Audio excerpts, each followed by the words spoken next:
welcome back to the Cincy Sports Scene podcast. I'm your host, Dave. Gentleman in the center is Charlie, and the gentleman on the far right is Sam. This is episode number 61, entitled Bengals Win and Move Their Record to 500. So, we will get into the Bengals here in our week that was. But first of all, gentlemen, how was your week? Oh, good. Thank you. Yeah, so big news. You're back in the Natty area. Yeah, yeah, okay. Very Yep. So it's he's a little muffled. He doesn't have his setup because it didn't arrive yet. So he's on his phone. So bear with us again. One more week, and then we'll be good. All right, Crawley, how was your week? It was good. Yeah, nothing out of the ordinary. So weekend was you had some ups and downs in the sports world. Definitely watching sports. Some highs from today and some lows from yesterday, which we'll get into. So Yes, we will. All right. My week was good. Not nothing too major going on. So let's get right into the week that was. But before we do, let's give a shout out to a couple of colleagues of ours. Mark Hafner, got another victory. Um, Summit Country Day there. Ran up the score on Norwood. It looked like 28 or 40, 48-24. So Hafner running up the score there, offensive juggernaut. No, but congrats to him. I know that's his third victory of the year. It's been a struggle here for him his first year, learning the ropes. But hang in there, Mark. And, you're doing a good job. Another shout out to the Wyoming golf team, finished second in the state, and Finn Bartlett actually won the individual. He won the whole thing. So shot a 72 yesterday to bring home the medalist trophy. And then also to Indian Hill, the Braves snapped Wyoming's 75 game regular season win streak on Friday night. So the Braves, congrats to the Braves. And if they win out, they, I believe, will be CHL champs. So that's a little high school. High school will be wrapping up next week. So we might talk playoffs, playoff football for y'all just briefly. So, but until then, let's go ahead and get into the week that was. FC Cincy was off. They are playing Atlanta next week. Any thoughts on that? I know we touched a little bit on it last week, but any more insight to the Atlanta game, what they need to do, or what you would like them to do? I'd like to see him play the guys maybe in the first half, but I don't think there's a real big need to play the guys for 90 minutes. The perfect opportunity to get guys, young guys who haven't had any first team experience. They've been playing with the youth teams or the reserves to give them an opportunity to play a little bit. Because you got the 1 seed, you got the supporter shield. You just want to get into the playoffs healthy. So there's not.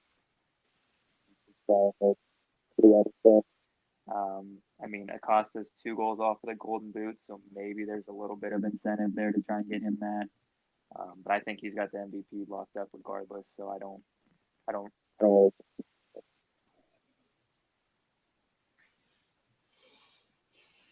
yeah, yeah. I saw a Pat Noonan interview, and he said he's the first tier guys are going to play. He didn't say how long or how much, but he's going to play, especially with this time off. They're getting 2 weeks off between games, and the playoffs will turn right around. So he's got to play them to keep sharp. They can't just rely on their intra-squad scrimmages. Plus, they're missing some guys too, even during this time for international call-ups. Some of the non-U.S. guys have been called up. So I would expect them to play, 75 minutes at least, depending on how the game goes on. I have a feeling Noonan's kind of the kind of coach who wants to win. So if it's a close game or something's going on where he sees benefit to playing some guys further out, I could see him doing that. So, especially because again, they're one, and I think the baseball playoffs have shown this. They're going to be playing a team that has already have played a playoff game, and sometimes these teams are getting buys or actually losing, or being at a disadvantage. It seems like. I mean, the baseball playoffs was totally all about that. I feel like every team that got a bye lost pretty much, except for the Astros. Except for the Astros, but yep. But I mean, you got the three best teams all gone, already. So I mean, it's there's a lot of it's maybe anecdotal, whatever evidence, but there's a lot of evidence just, with all the buys that happen with these playoffs now, that maybe having that first round, I mean, it seems nice on the face of it to get some rest period, get healthy and not have to worry about playing an extra game. But, then you come back against a team that's much more in, been playing and keeping the energy level going, then you got, kind of thing. So. I'll bring back the 1 game playoff and then it's settled, right? A wild card 1 game.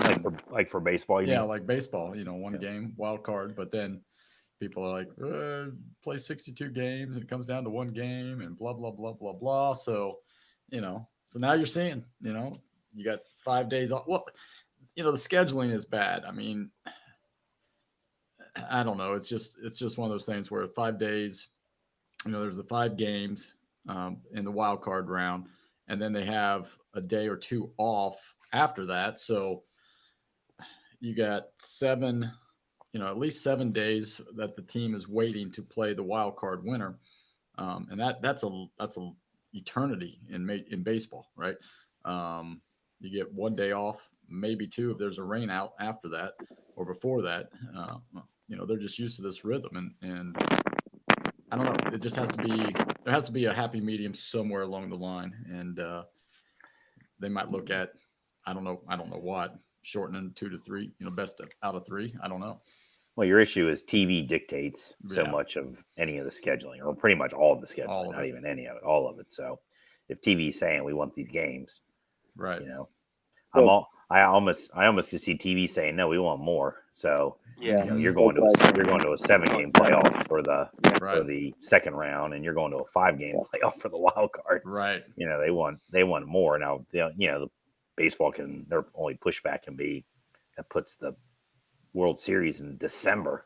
Potentially. So it's bad enough it's in November in some of these places. So that's not good for baseball, but TV wins out. They just. I mean, there's almost hardly anything if you really think about sports across the board, other than the NFL, because I think, the NFL is so TV.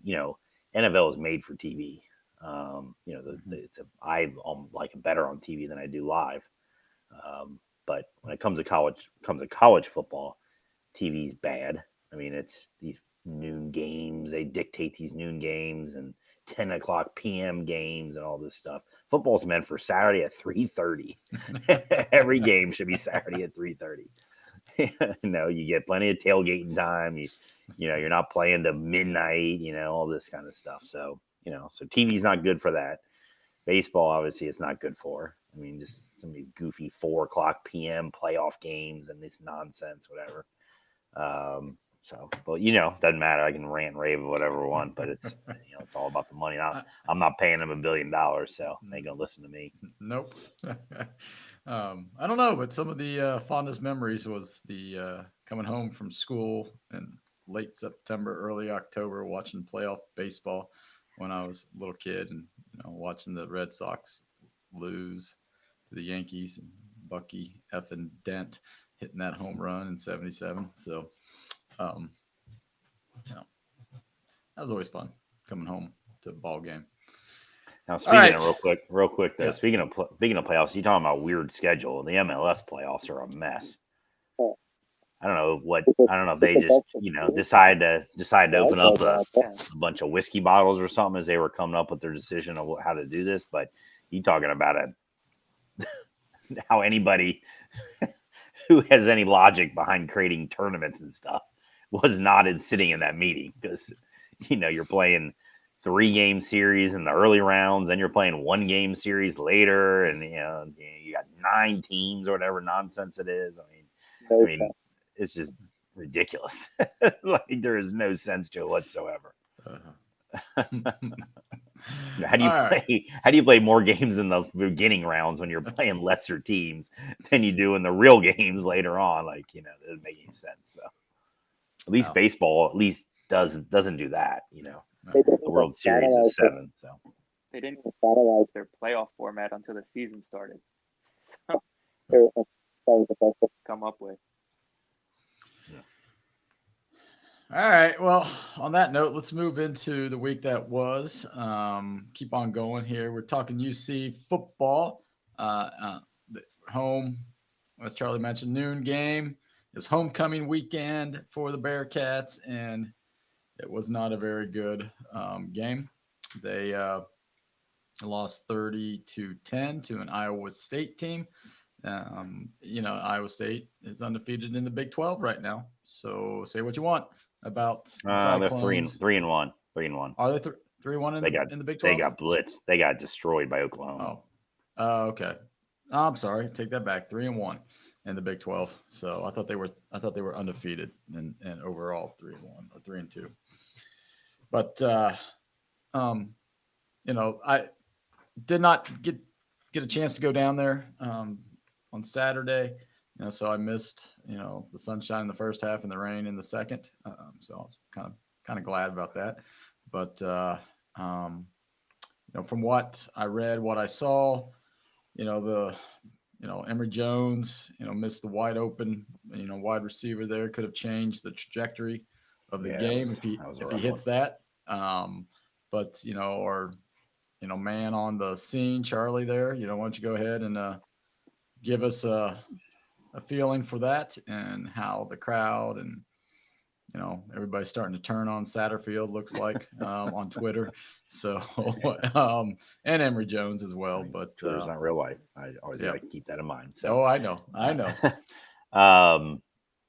The crowd was fine. It was a sellout. There was I didn't get there till right before the game, so I didn't quite the pregame hype, but the crowd was there. People were jacked up with homecoming, so obviously, the students were rocking and rolling. But that was an early play, a long pass from Emory Jones to D. Wiggins, and Heath overthrew.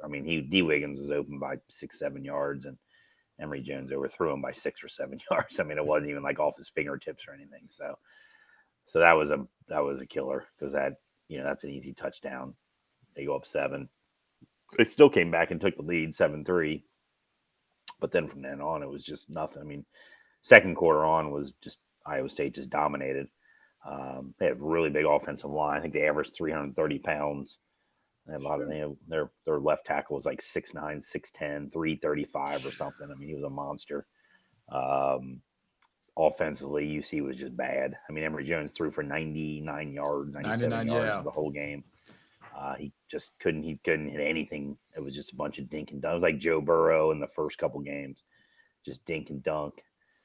He's getting to the point now where he does one read and he just runs, and he runs in the worst situation. Like, he runs on 3rd and 15, 3rd and 10. Like, he's not running for a first down. You got to stay in the pocket, deal with it, hope somebody breaks open and throw it. So I think, which is the root of a lot of problems, is the offensive line is just not good. They're just not good. Transfers and, all new guys except for the center, and they're just not as good. They're just not good enough. Not good enough for the Big 12, the offensive line especially. And I think that's just domino affecting the Emory Jones, and the running game was awful yesterday. And Iowa State was not a good running defense team coming in. So they expect to be able to run. They couldn't get anything going with that. Xavier Henderson had 0 catches. That's not so easy when you're his best receiver. That'd be like us saying, how do we feel about Jamar Chase getting 0 catches? We wouldn't be happy about that. No. So just offensively, it was a complete breakdown. Special teams was horrendous. I have no idea what they were doing. Special teams, they had a fake. Iowa State faked a field goal. So they had I don't even know who he was. I was so upset about it. I didn't even pay attention who ran it. I don't know if it was the kicker or the holder or who the heck it was, but it was some fat dude who should not have been getting 6 or 7 yards and some out of shape. So it probably was the kicker. Ridiculous that he could get 6 or 7 yards through the defense there.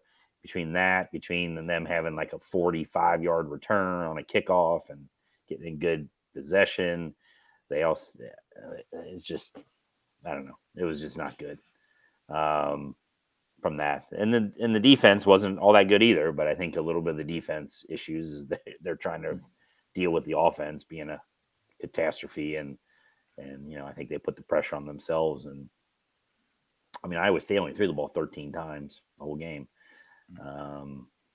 But yeah, it was just not good. And the second half, it was almost like they gave up a little bit. And I mean, I don't think they gave up, but just, there was no energy left, and it was almost inevitable what ended up happening. So then they brought the Brady Lichtenberg in for the last series or whatever, just to probably give him a few reps. And I know Emory Jones wasn't very happy about that, but is what it is. He's not the future. Right. Even if he was Heisman Trophy candidate, he's not the future still. This is it for him no matter what. So, when you get a chance, you got to get some of these other guys in to give them a few reps since they have zero college game experience. So, yeah, the stats line for Emory, 14 of 26 for 96 yards. That averaged out to 3.4 yards per pass. 1 TD, 2 INTs. We were outrushed 123 to 115. Satterfield did make a comment. I think it might have been, I don't know, it was in his Tuesday presser that they have no explosive backs. They said, he said, we have no explosive running backs. Probably not a great thing to say publicly, though. Probably not, but third down efficiency, we were 3 of 13, terrible. 23%. Fourth down, 1 of 3, right? Iowa State was 3 of 3 on fourth down, and they were 5 of 15 for third down efficiency. So it wasn't, it wasn't like they were, they struggled on third down as well, but when they can control the clock, it does a little bit better. Yeah, I mean, when the game was still in doubt in the first half, they just had, UC they had, they had the kicker, they had the fake field goal issue, they had a penalty on a fourth down or a third down play, hitting the quarterback in the head, roughing the passer. He's garbage roughing the passer calls that are my least favorite. If we ever do that podcast again of our least favorite kind of, that's number one by 100 miles. Football, I'm predicting flag football for quarterbacks in the next 10 years. It's ridiculous right now already. And there was one in the Bengals game today. So I don't care if it's for the Bengals or against them. It shouldn't be a penalty. It should not be a penalty whatsoever. I don't care. The guy's fine. He's a freaking NFL player. So that was, they had that issue. They had an offside play on a fourth down, or I think it was a third down or fourth down near the goal. I think it was all in the same drive, and the UC guy defender came, went flying and before was offside, and so I gave him a first down off that. It was just one miscue after another.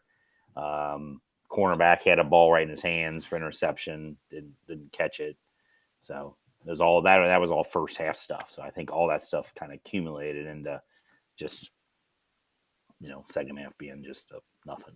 So. Yeah. So Satterfield, like I said, he was taking some heat from some UC fans, talk show, radio, all that good stuff. Us, we do have to pump the brakes a little bit. It is only 6 games, right? He needs some time to get some of his guys in here. Because, after the first 2 weeks, we were thinking 8-9 wins, right? We were thinking 8-9 wins. So to, bail on this team, after only 6 games, we got, like I said, we have to pump the brakes because, but I think we also saw this coming is, is getting into the Big 12, where they are upping their game to trying to reach the Big 12 level, and even the bottom of the Big 12, which Iowa State was Supposed to be. Yeah, supposed to be. I mean, they're Big 12 players, right? I mean, that's what they're recruiting, and it shows. It shows. So Matt Satterfield he's supposed to be this recruiting guru, so he needs to sprinkle some of his magic and start getting better offensive linemen, better cornerbacks, some more speed. And if your quarterbacks aren't the guys, then you better get somebody in here who fits your system. So, that's what I got to say, and just let them get that first year in the Big 12, and then next year, if the offense is sputtering again and the defense can't stop anybody, then you might put them on the warming seat. But until then, I think we've got to take it for what it's worth, and Vegas had them at 4.5 for a reason. Yeah. And they may not get to 4.5. I don't know, but I don't know. Baylor's coming in next week. They were on a bye, so we'll see. Another noon game. So we'll see. Yeah, another team that's not on paper very good either. So, right. So was Iowa State. All right, let's move on to the game that mattered this weekend, the Bengals. And, they came out victorious 17-13, but whew, I don't know about you guys. I was worried for the boys in black and orange because I was too.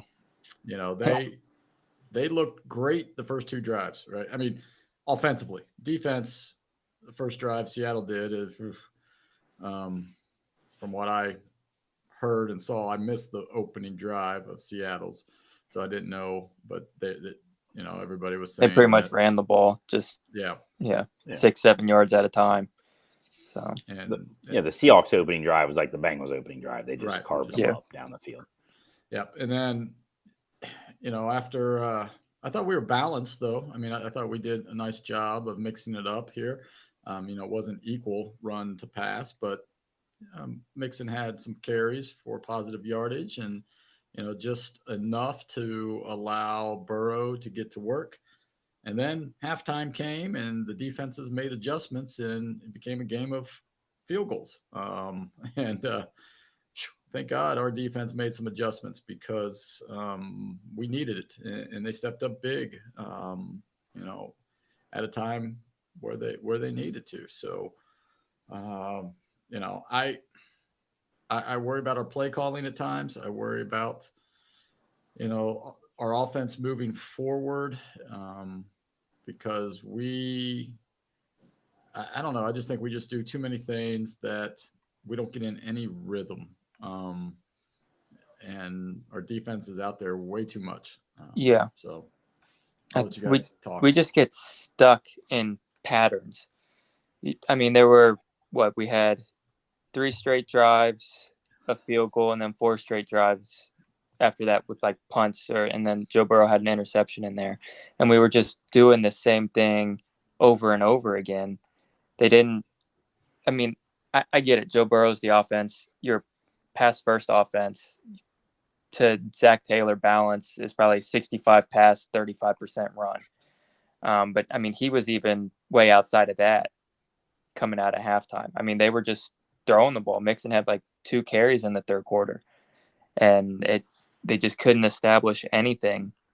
And then, I mean, you go into the second to last drive there in the fourth after the defense comes up with a huge stop. They're going empty every single play, not even threatening to run the ball. It was ridiculous in my mind because, I mean, if you're going to throw it, that's fine. But Seattle, as soon as you go empty, Seattle knows you're passing it. And you've struggled to pass the entire second half. So I didn't get that move at all.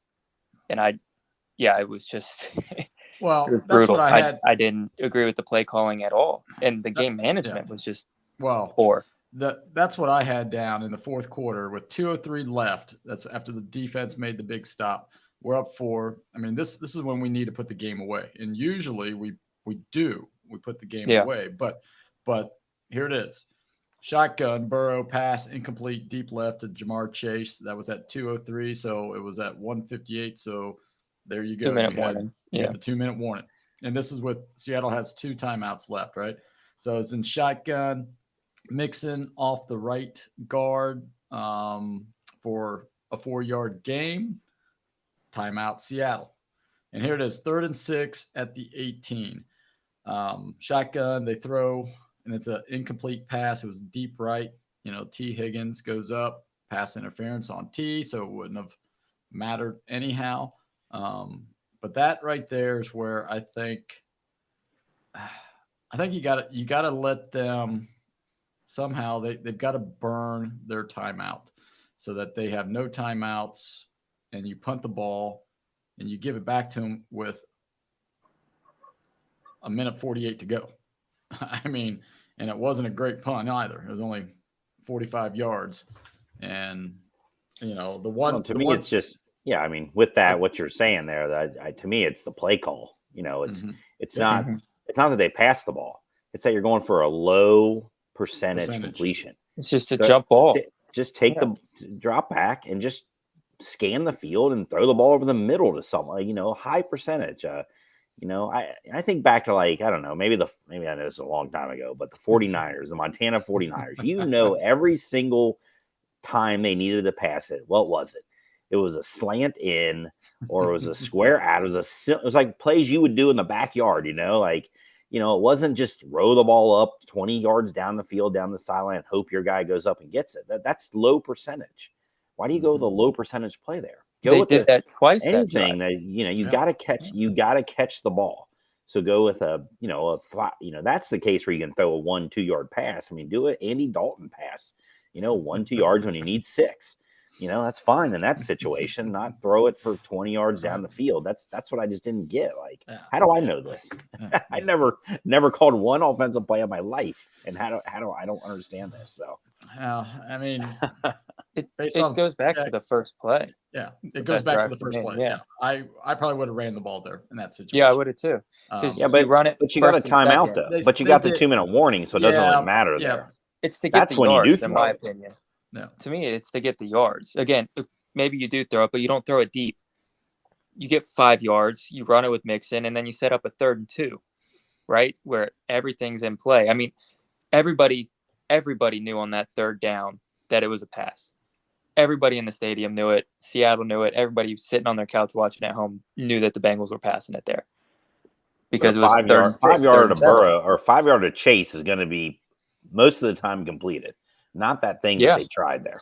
Right. So I mean, if you're going to pass, that's what you do. I don't get taking the shot downfield anyways, knowing you got the 2-minute warning, and Seattle still at the time had 2 timeouts. So that doesn't ice the game to begin with. Right. So it just doesn't make any sense. Yeah. I mean, you get the 2-minute warning. They ran the ball second down. I mean, I would have liked to have seen them run the ball on first down, like you said, Sam, just so that they can pick up some positive yardage. Mm-hmm. And then it's 2nd and, he was getting almost 4 yards a clip. So 2nd and 6, 2-minute warning. Okay, now you can run or you can pass. But I would probably run there, make them call a timeout. So now you're looking at, third and 5, third and 5 at the worst. If it's 3rd and 3, those type of things, you have, that square out, boom, right there at the sticks. And a run's not off the table, 3rd and 3. Exactly. I think. How often have you seen a throw out the Chase in the flat and he needs 2 yards and he gets his 2-3? I mean, it's almost impossible to stop him from getting 2 or 3 yards. Right. That's the play right there. Yeah. I mean, the running game is still not good. I mean, I know you said it was okay, but Mixon gained 38 yards today. Yeah. I mean, they don't run the ball hardly at all. I mean, here's my thing. I think Mixon's been pretty dang good. he's been good in the little bit of time he's been a chance to run the ball. I think he's running hard, but they don't run the ball. Well, They just don't. My thing is this, and this, we could go back and, or as we look forward ahead, is Frank Pollock the guy? I mean, he's supposed to be this glass eater, offensive line guru, and Cordell Volson has taken a step back big time this year. I mean, he has taken a step back. Do we call anything but mixing between the between the tackles now? He's off tackle, off guard. No, he's always right up the middle. I mean, today was pretty much everything right up the middle.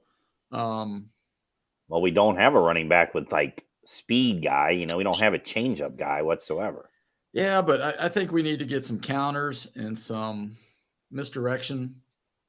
But when you're out of the gun all the time, it's hard to do. It's hard to do. It is real hard to do. And you third and one that they got under center and tried the power run game, right? And the O-line got pushed back. Mm-hmm. Yeah, they got destroyed in that. Yeah, and that's what I'm saying. Is Frank Pollock the guy to lead the offensive line? I mean, but his third year back, and we're still talking about it. Right. And in theory, on paper, we got new and improved guys for paying a lot of money to the offensive line. Yeah. And one thing I will say is, Cody Ford had to go in for Brown today, and he was not noticed, which is a good thing, right?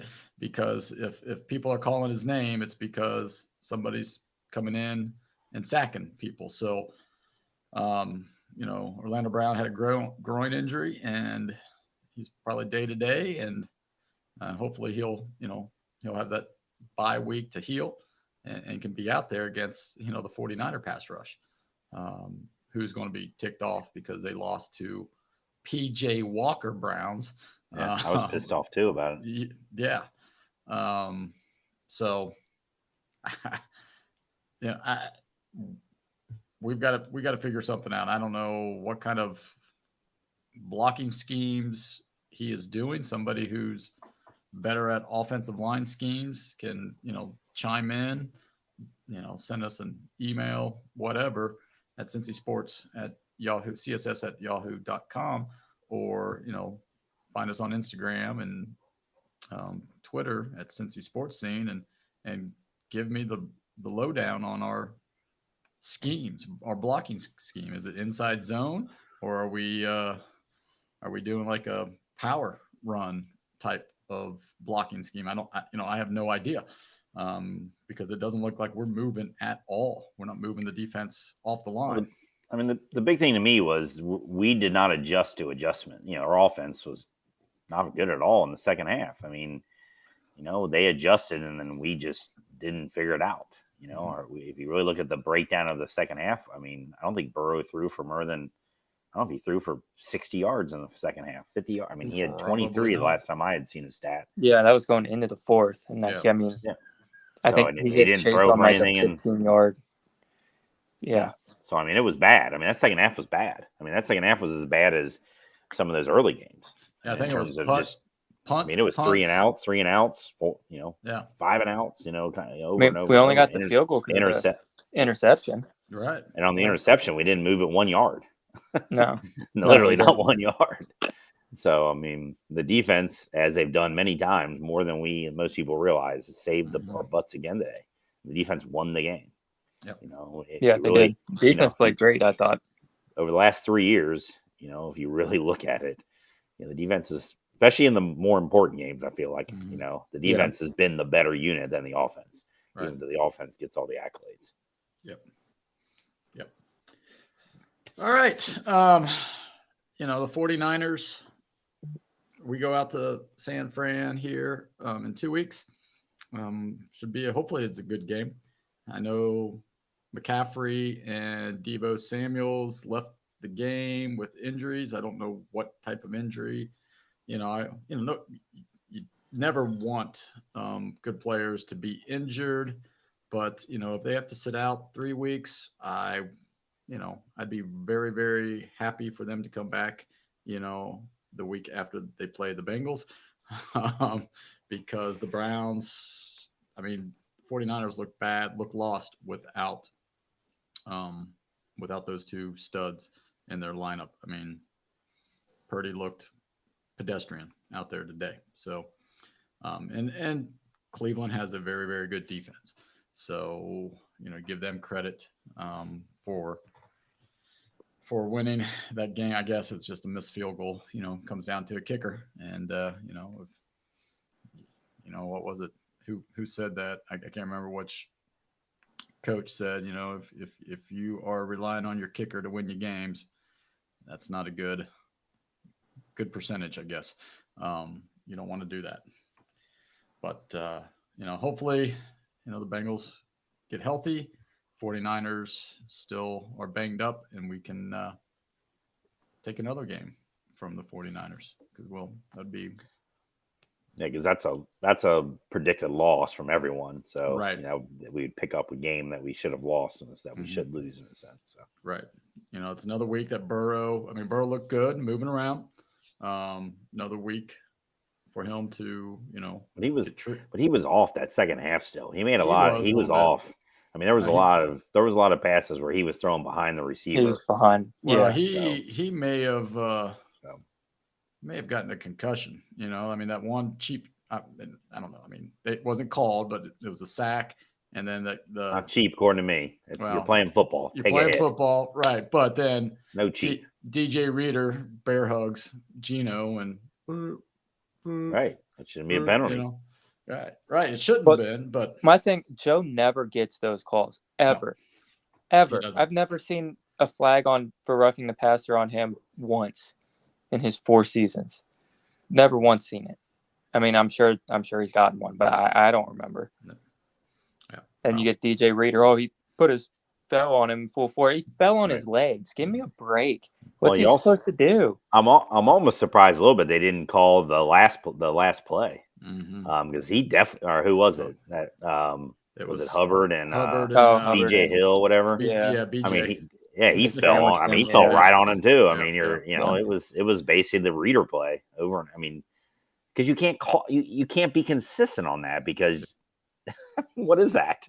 You're tackling the guy and I'm getting a flag. That's not. That's not even a real thing. So you're supposed to attempt to not attempt to roll. I'm 330 pounds and I'm going to attempt to do a ballet move out there, a gymnastics move. Get out. Right, and you do that to Jalen Hurts, he's breaking the tackle.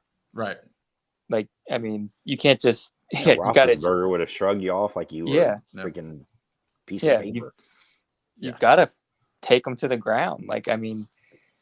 Well, see, to me, it's the worst calling any all sports at this point. So, because it's not consistent. They don't call it consistently. There's no you can't call it consistently. It's not a real thing. It's not you can't. It's too subjective. It's the most subjective thing too. It'd be like in baseball, a home run only counted if you hit it over a certain mile per hour, a certain exit velocity. If it was below a certain exit velocity, it wouldn't count. That'd be the same thing. It's ridiculous. So, it's like is he blocking the plate or is he not blocking the plate? That kind of thing. When with the catcher, the Buster Posey rule, right? That's catcher was blocking the plate, so the runner is safe no matter what. Yeah. So, all right. That's enough of that. Let's move on. Maybe next week I'll since we have a bye on the Bengals, I can dig up some video of the Steelers and Raiders in the 70s where they're just killing each other. Receivers, Lynn Swan's almost paralyzed. Bradshaw's just knocked cold. those were actual hits to the head. I mean, those were those were different than headhunters, man. big fat DJ Jack Reader Tatum laying on the comes guy as he down. tackles them. Man, those Boom. guys were almost. Oh, yeah. If they did that in the real world, they'd be literally arrested for assault. Well, yeah, that's I what mean- that's what what's his name, Chuck Noll said. Yeah, the Raiders if they would be arrested, and everybody's like, Chuck, your team's not that clean either. So So we should have our are we done? Are you getting ready to be done with the Bengals? yes, we're We should have our, just like Reds, we should do our best offensive player, best defensive player, and who do we want to see relegated to the arena squad league? to the arena squad? league? No, the arena league. All right, here we go. All right, who's best offensive player of the day? Well, up to this point, the season. For today's game, today's game. like we do with the Today. Reds every week, Yeah. whatever. Oh, yeah, gotcha. for today's game. Yeah, Today's game. Wow, that's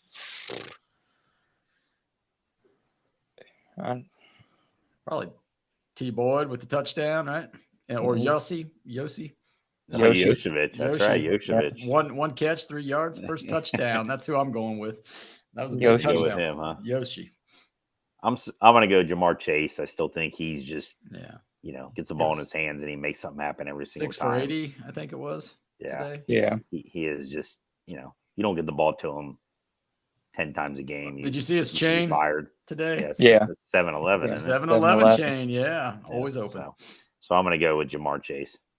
Yeah, I was going with Chase as well. I would have, but I was like, got to give it to the birthday Give it to boy. Yoshi. Yeah. Hey, Yoshi. I mean, that was a big one. That was huge. My son was watching. He follows football somewhat, NFL, whatever, but he just happened to be watching on that play, and when Yoshevich caught it, he's like, "Who the heck is that? How do you say that guy's name? And two, who is that?" And so, he's a Princeton wide receiver. Princeton Review, baby. Imagine that, Princeton wide receiver. You would take a guess that Princeton high school kid would have a better shot of being an NFL wide receiver catching a touchdown than the Princeton college would. So. That is true. That is true. All right. Let's head defense on. a little tougher. Oh yeah, in terms of who you're picking for your best defensive player. Probably Cam Taylor-Britt right there on that big interception. Set him up for the field goal so that they had to go down and score a touchdown and not a field goal. So that's it. I'm gonna go Sam Hubbard. He's not known as the rush end. Yeah. But he had a really good game today, rushing the end. He was in all those plays. He may not have been the first guy there, but he was always right there following it up. Or he was the first guy. I think he'd be my pick. Yeah, I'm gonna mix it up. I'm gonna go with the other defensive end, Trey Hendrickson.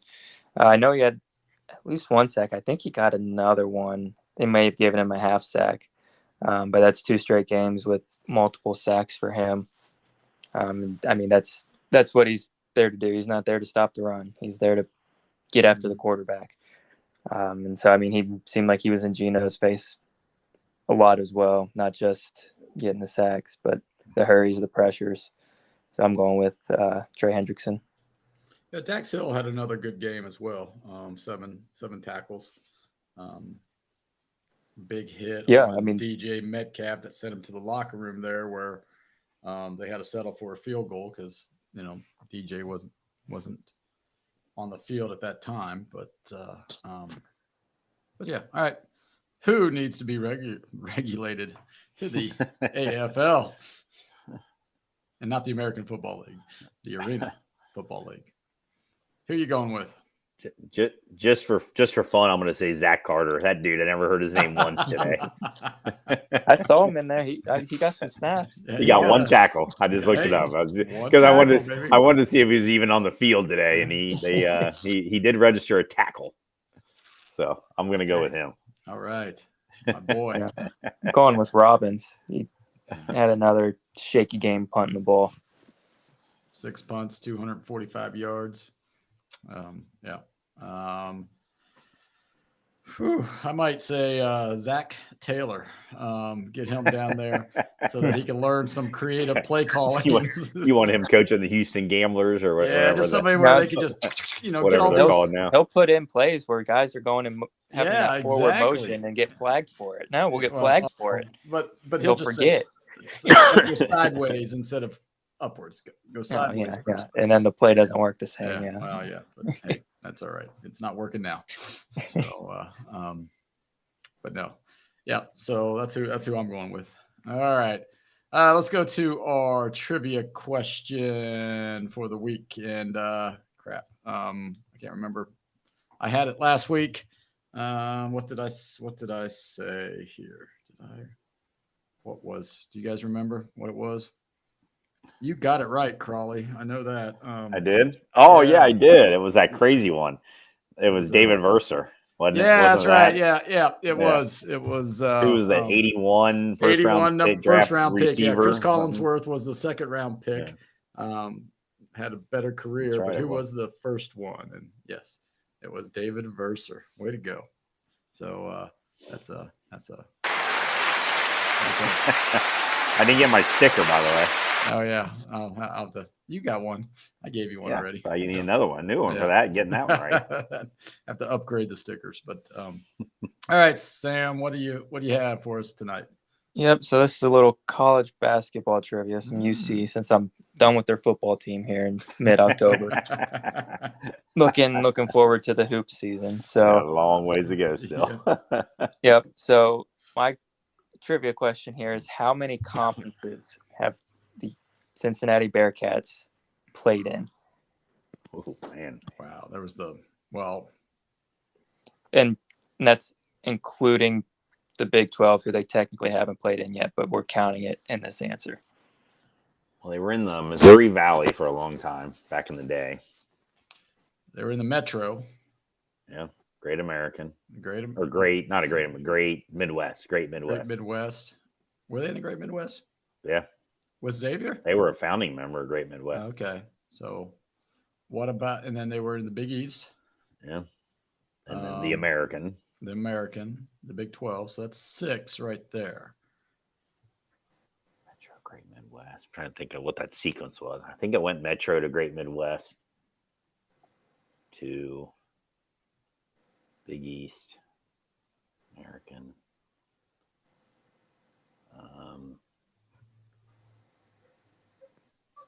I'm going to go blank answer so that you can. I'm going to say 6. That's my guess. I feel like I think we're missing one.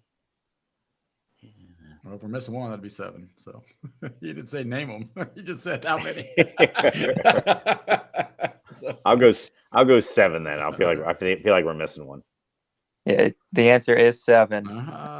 But the Crawley. ones you weren't. All right. So it is. So you've got the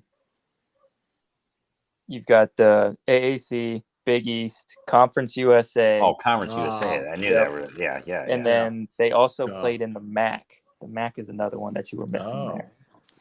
That must have been a long time ago. Yeah, I think they only played like a year or two in the MAC. Wow. And then they were independent for a little bit, but I didn't count that as a conference. Right. So it's independent. Because it's not. Yeah, exactly. All right.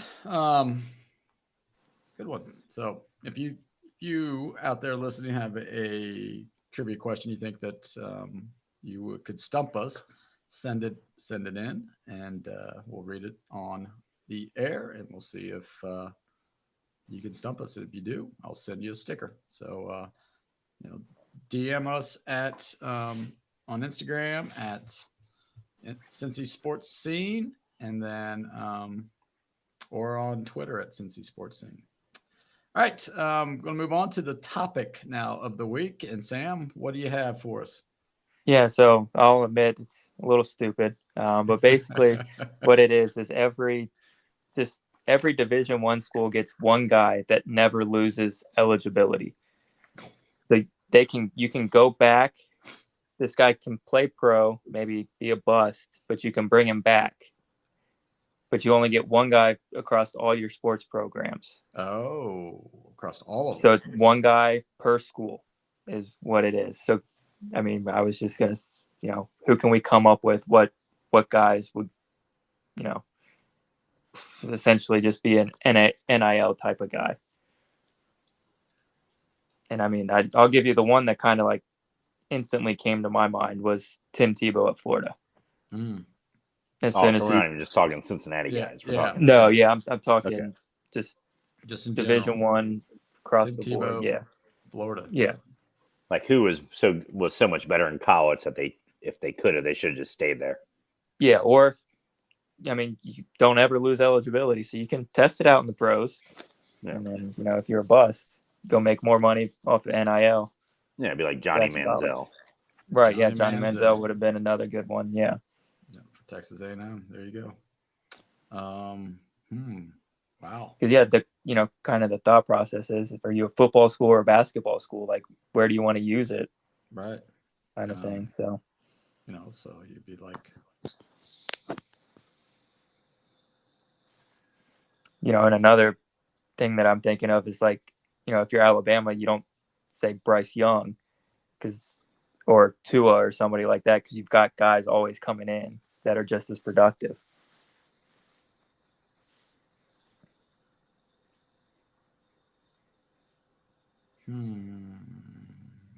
That's a good one. I mean, you could. Well, I was going to say, with your Alabama example, that kind of throws that out. But I was going to say almost any Ohio State quarterback. Yeah. I mean, none of them are very good in the pros. Yeah, or you bring back a Bosa or a Chase Young to wreak havoc. Well, you could, but those guys have been good in the pros. So yeah, well, yeah. Like they wouldn't. Like Nick Bosa is not going back to Ohio State. No, he's not. But I'm just saying, if you said if you could get one person that could have eligibility, I mean, well, right, but they still got to agree to it. Well, yeah, because I'm thinking, money wise, would it make sense for these guys? Archie Griffin. Yeah. I mean, Kajana Carter. Kajana Carter. Archie Griffin could have been a 3-time, 4-time, 8-time Heisman winner. Yeah. But he can't catch the ball and run into the goal line when they're down at the goal line for the Bengals. No. Nope.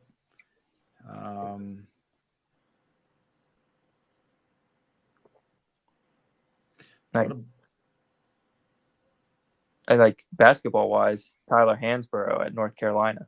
Oh, yeah. Someone they'd probably always have him. Well, you can almost name any Duke point guard. Yeah. Yeah. Bobby Hurley. Christian Leitner. Well, actually, I don't know. Christian Leitner. Nah, he gets kind of a raw deal for NBA. He played like 12 years or something. Yeah. I mean, he just was never a star in the NBA, right. but he was a good player. Yeah. Those Duke point guards, Wojciechowski. I mean, you just go down the line. Hurley. None of them were any good in the pros. No. Yeah. What about? Here's a red that I thought of that I don't know why I thought of him. I was just trying to think of a red who was supposed to be. It was good in the college, but never really panned out in the pros. Brandon Larson. Brandon Larson. He was a stud, and LSU. He won the College World Series and stuff, and was supposed to be great. He was supposed to be really good, and he just when he got to the Reds was just a turd. But would LSU waste theirs on baseball? Well, I mean, I'm sure Southeast SEC baseball guys get NIL. Yeah. Yeah, I'm sure they do. Yeah. But I mean, Paul Skeens was not hurting this year. No. I mean, if you're LSU, you call Jamarcus Russell. Yeah. Jamarcus Russell. There you go. I mean, he got himself to be the number 1 overall pick. Yep. He put up numbers at LSU. He did. What about Jameis Winston? What would he have done? Oh, yeah, that's a good one. Florida State. That's a 2-sport guy there for you. So Charlie Ward, I mean, he ended up being good. And he was actually pretty decent in the NBA. He was pretty good in the NBA. Nothing in NFL, but no. Heck, who did he even go to in the NFL? I don't think he did. Did he not even get picked up by anybody? Said he was going. He went straight to the NBA or just played NBA. And you I couldn't think of couldn't picture him in any uniform. What about Tommy Frazier? Remember him from Nebraska? Was the Tommy quarterback. Frazier? Yeah, When they won the national championship. Senator Tommy Frazier. So, I mean, he was a stud running that. I'm sure. Oh, here's one. Huskers would take him. Oklahoma would take Brian Bosworth back. I don't The think Boz, baby. I don't know if they really would. Marcus Dupree, 1 year wonder. Billy Sims. Well, he wasn't even that good in college, though. Oh, Dupree? Yeah. Oh, Dupree was pretty good his freshman year. Yeah, his freshman year. Yeah, and then after that, he didn't live up. Yeah, he was. Well, he was a mess. He couldn't handle the pressure, so he dropped out. That would be a high school NIL player. Yeah. What about Reggie Bush, USC? Or was he good in the pros? He was decent, but he was decent. He was under expectations. Yeah. Right. So if you're Reggie Bush, would you? I'd rather go to USC. Hell, he was getting NIL even when that was illegal. So What about Ricky Williams? Going back to Texas. The dope smoking Ricky Williams? Yeah. Who Mike Dick traded. He had good years in the NFL. He did. He had good years. Remember, wasn't he the one traded by the Cowboys or whatever? No, that was Herschel. That was Herschel Walker. That's right. Herschel. No, Mike. No, Ricky Williams was. Ricky Williams was New Orleans. Mike Dick traded him. Yeah, Mike Dick traded all his draft picks. Yeah. For him. To get Ricky Williams. I knew there was something with Ricky Williams on the trade. Traded all the draft picks to get him. Yeah. It just they even called the Bengals, and the Bengals said no. And I was like, what? Of course, we'll give you all our draft picks to come up and grab the number one. And they were like, or number two. And they're like, no. And it's like, and they went for Achilles Smith. I think it was the third. And I think they got Achilles Smith that year. And it's like, are you freaking kidding me? But, oh, well. Let's see. Here's another one for Texas, Vince Young or Colt McCoy, either one of those two guys. Well, I mean, you got Arch Manning now. So, I mean, Quinn Ewers, Arch Manning. Cool. You could have had another 12 years with Vince Young. Well, you could have. You could have. He's 35 running the option. How about just trying to think of well, what about UC? Would UC have anybody that fits that? I mean, they had a lot of guys. They had all them guys, D'Antonio Wingfield and Kenyon Martin. Well, he was good in the NBA though. Yeah. I mean, he wasn't all-star caliber. So he had a year or two. He played 14 years. I mean, number one overall pick. Who was the other guy who was like the Danny Fortson? Yeah, I don't know if he even played in the NBA. He I don't remember at all. Maybe he did, but he definitely didn't do much. Yeah. No. Who was the guy after Lance Stevenson? That was like their main scorer for Mick Cronin. Loved him. Oh, the guard. The guard. The guy played all 4 years. Steve Logan? Yeah. Nah. No.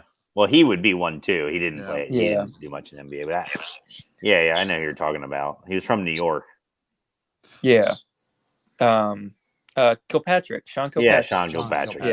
Yeah. Because I think he holds the record, doesn't he, for most points? I think he is. Yeah. UC career point leader. Wow. Well, I think he's second. I think Oscar Robertson is first. Unless he passed him. I always thought DeBig was first. Yeah, he might be in 3 years.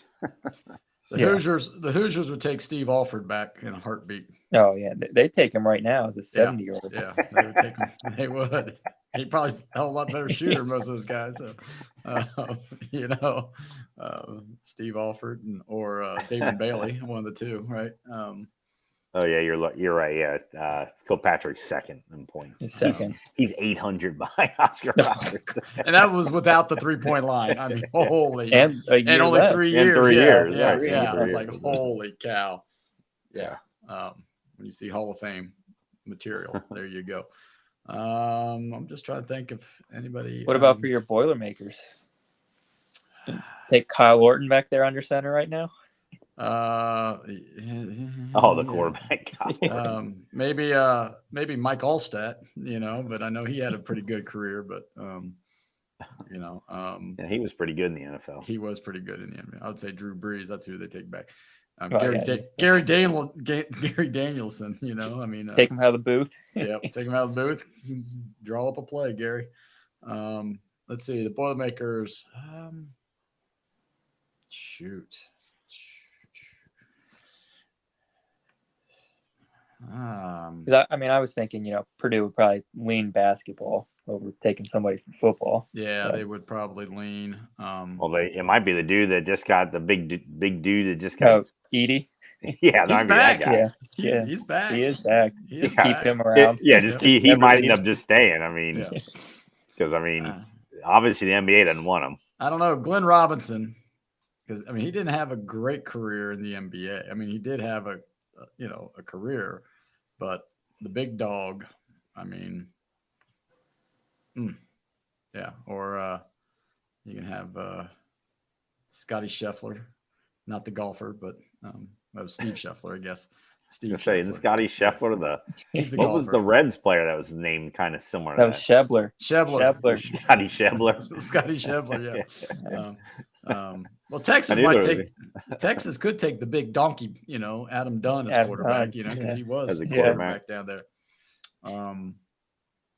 Let's see. About like Each-One Moore. Robbie Hummel. Robbie Hummel. Yeah. I think if a healthy Robbie Hummel, not the one with 2 blown out knees. Each-One Moore's doing okay. I think he's still in the NBA, so he might be. Carson Edwards. Just because he's instant offense. Yeah. That's during the Painter years, but during the Gene Katie years, there's some good players, but all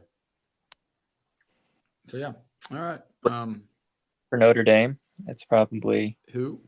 Brady Quinn. Didn't really do anything in the pros. Yeah. They'll bring back Rudy. Come on. Oh yeah. Rudy. You imagine the NIL deals he'd be getting nowadays? Now they would probably bring somebody back like Chris Zorich or Tony Rice, right? You could run that option. Tony Rice, yeah. The Rocket. Oh, the Rocket, yeah. That's who they would bring back. That was my favorite player of that era. I love the Rocket. Best kickoff returner ever. Mm-hmm. The Rocket. So Ohio, we already mentioned Ohio State. Yeah, any of their quarterbacks. Yeah. Kirk Herbstreit. There you go, Kirk. Art Schleister. Hey, NIL deal and DraftKings, man. He had NIL definitely figured out back then. Yeah, he was. Yes, and now that you can gamble. But you still can't gamble in that. Art Schleister wouldn't have made it even today because he gambled on his own team. He would have burner phones, man. Nobody kept him. So. Well, he also was, shooting up coke too often too, or heroin, whatever the heck he did. So, probably. Yeah, Art is a player from the past who still wouldn't have made it even in 2023. Oh. All right. Well, if you guys have any out there in listening land, shoot us some. I know we're missing some good, like Auburn, who would, you talk about Alabama. I think Alabama might bring back Montana Fouts, for their softball program and keep it going. But yeah, if anybody out there knows of anybody that we're missing who you think should be an eternal college athlete, let us know. Drop us a line here at Cincy Sports Scene, either on Instagram or on Twitter. All right. Anything before we wrap it up here, guys? Prediction for next, I guess we don't have a Bengals game, so we don't have a Bengals game. We gotta wait until next week to whenever. Yep. You don't want to predict UC? They're gonna lose. I'll be that. I'm gonna go eat. I've been the optimist of this group You recently, have so been. I'm You have been. gonna continue that streak. I'm gonna say they win. UC wins 24-20. Where's it at? Is it at UC or at Mhm. Baylor? Yep. Is that UC noon again. Okay. I'm gonna say they lose 20-6. Damn. Man, that means. I mean, they haven't scored a lot, so it's Yeah. that's not out of the Our field goal realm kicker of has to kick 2 field goals, so I don't know if he can do that. I think they're going to lose, and I'll say 17-10. So, Yeah, if it was at Baylor, I was gonna give them a shutout. But all right. So, that wraps up another episode 61. Bengals do get back to 500. This is where they were last year and went on that 10-game winning streak. So hopefully with this bye, we can take off. Until then, for Sam and Charlie, this is Dave signing off. Everybody have a great weekend. Take care. yep. See you later.